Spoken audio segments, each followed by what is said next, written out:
Hi, we're Tim and Marie Cook, Nathaniel's mom and dad, and we're here to tell you about our journey with Nathaniel. Our journey began with our son on June 6, 1997, and our son's name was Nathaniel Timothy Cook, which actually means treasured gift from God.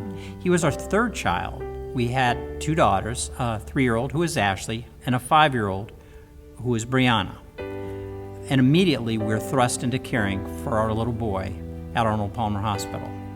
He spent the first 89 days of his life just fighting for his life, and I remember it was such a hard, trying time to try and raise our two daughters while having a son that we were fighting for his life every day. And after 89 days, we took him home, not to a normal nursery, but actually to a small hospital room that had a heart monitor and a sat monitor, and he was on oxygen, he was on IV, he had a feeding tube. And Marie found herself at a place of caring for him 24 hours a day, 7 days a week. We actually consider ourselves RPs, registered parents, because we had to really equip ourselves to care for a child that had multiple medical needs. And actually caring for our son, it actually consumed our lives. It was our whole life evolved around caring for our son. I told the people I worked with at Regal Boats here in Orlando that I had these 5 F's. I have faith, family, friends, finances, and flexibility, these 5 F's, and we were barely making it.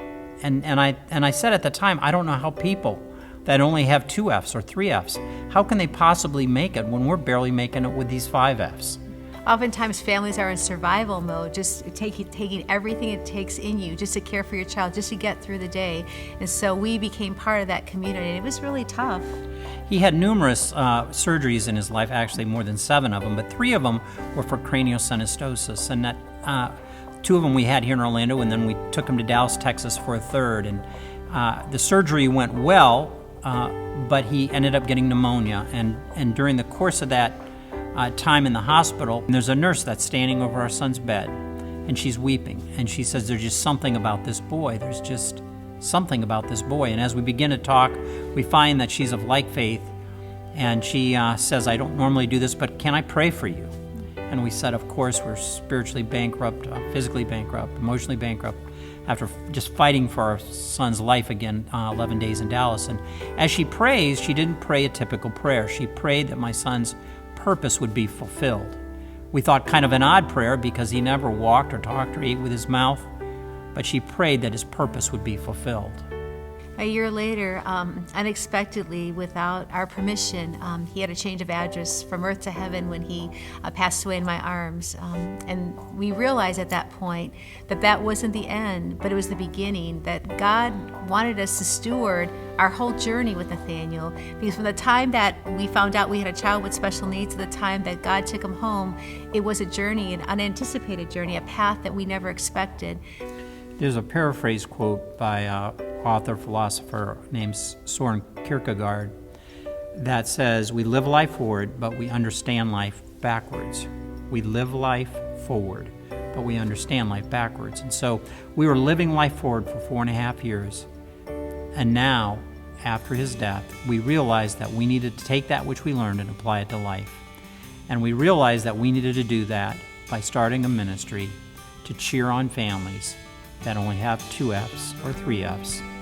And on June 6, 2002, on Nathaniel's birthday, we dedicated a ministry called Nathaniel's Hope.